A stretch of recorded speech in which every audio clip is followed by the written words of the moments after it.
तो चलिए, hello student, कैसे हैं आप सब। आशा करता हूँ अच्छे होंगे, स्वस्थ होंगे और आप सभी की प्रैक्टिस बहुत अच्छी चल रही होगी।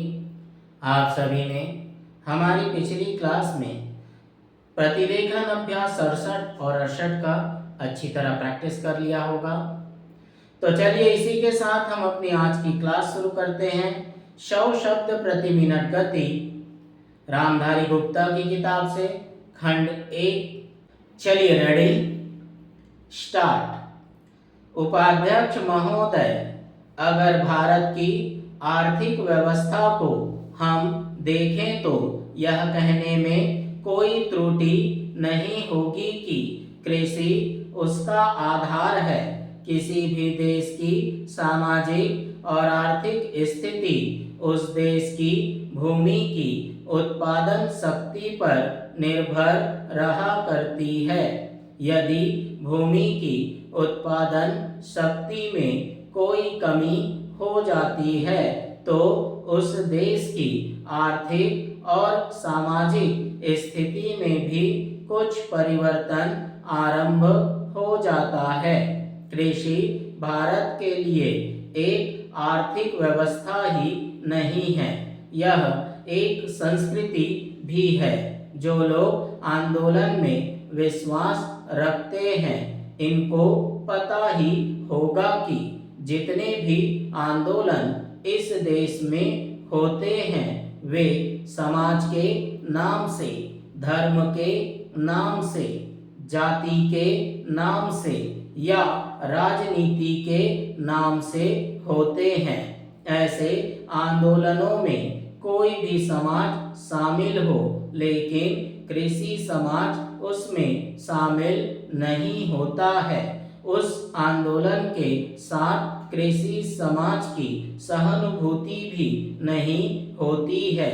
इसलिए यदि सभी बातों को ध्यान में रखकर हम देखें तो इस देश के लिए आवश्यक यह होगा कि हमारी संस्कृति की रक्षा के लिए और जीवन प्रणाली की रक्षा के लिए कृषि पर विशेष ध्यान दिया जाए। पैरा, कृषि के क्षेत्र में इस वर्ष काफी प्रगति हुई है। यदि आप 1801 से 1901 तक का काल देखें तो आप देखेंगे कि हमारे देश में 31 अकाल पड़े, जिनमें 4 करोड़ लोग मरे। लेकिन आज हमारे खाद्य मंत्रालय ने 100 रुपए मन के भाव पर गेहूं खरीद कर एक भी आदमी को मरने नहीं दिया। इसके लिए हमारा खाद्य मंत्रालय बधाई का पात्र है। पैरा, एक बात मैं विशेष रूप से इस अवसर पर कहना चाहता हूँ। आजकल हम लोग मानव शक्ति पर ज्यादा ध्यान न देकर पूंजी पर ज्यादा निर्भर रहने की कोशिश करते हैं। आपको याद होगा, लगभग 5 दशक पहले में जापान की आर्थिक व्यवस्था बिगड़ गई थी, लेकिन वहां के 60 लाख काश्तकारों ने कृषि शिक्षा के बल पर इतना अनाज पैदा करके दिखलाया कि आज वे 10 करोड़ आदमियों का पालन पोषण कर रहे हैं। वहां पर 30 ऐसे विश्वविद्यालय हैं जिनमें कृषि की शिक्षा दी जाती है, जिनसे 16,000 छात्र प्रतिवर्ष शिक्षा प्राप्त करके निकलते हैं। आज हमारे देश में पर्याप्त कृषि विश्वविद्यालय स्थापित हो चुके हैं। हमारे देश की 120 करोड़ जनसंख्या को दृष्टि में रखते हुए जापान एक बहुत छोटा सा राज्य है, शायद हमारे राजस्थान से कुछ ही बड़ा है। पैरा, उपाध्यक्ष महोदय, यह ठीक है कि हम प्रगतिशील हैं, लेकिन हमारी गति में तेजी आनी चाहिए। श्रम की तरफ हमारा अधिक ध्यान जाना चाहिए। जो पंचवर्षीय योजनाएं हमने बनाई हैं, उनमें हमारा लक्ष्य केवल यह नहीं था कि हम अधिक अन्न पैदा करें, हमारा लक्ष्य यह भी था कि अच्छे आदमी पैदा करें, जिससे कि भारत में रहने वाले प्रत्येक नागरिक का ठीक विकास हो।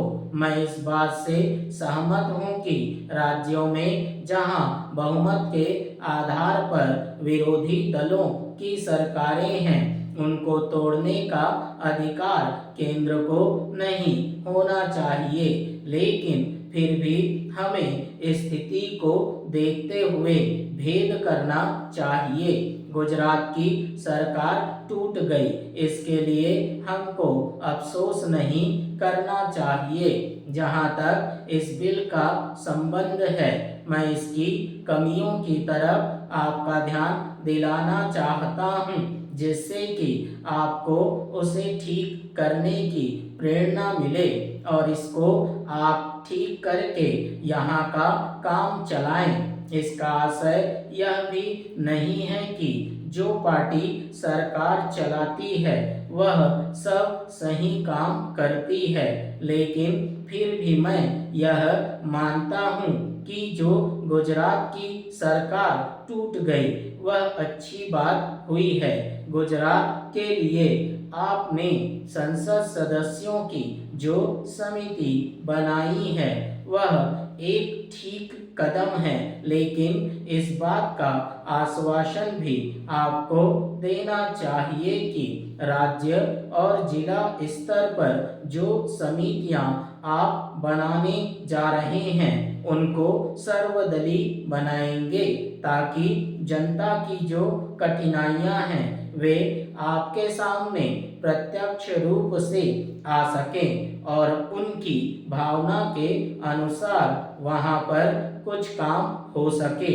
अगर ऐसी व्यवस्था नहीं होगी और बाहर के लोगों को आप उन समितियों में रखेंगे जिनको गुजरात की समस्याओं का कुछ भी ज्ञान नहीं है, तो परिणाम यह होगा कि आप गुजरात की समस्याओं को हल नहीं कर सकेंगे। इसलिए मैं सुझाव देना चाहता हूं कि आप इसमें ऐसी कानूनी व्यवस्था करें कि जिससे विभिन्न स्तरों पर सर्वदलीय समितियां बनाई जा सकें और उनके माध्यम से सरकार के सामने सुझाव आए कि वहां पर किस तरह से काम होना चाहिए। पैरा गुजरात औद्योगिक मामलों में अन्य राज्यों से थोड़ा भिन्न है, फिर भी वहां की स्थिति यह है कि आज भी प्रति व्यक्ति आय 300 रुपए से अधिक नहीं है।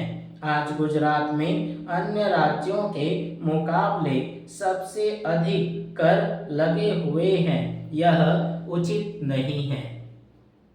ठीक है, तो चलिए ये रहा हमारा डिक्टेशन रामधारी गुप्ता की किताब से, है ना।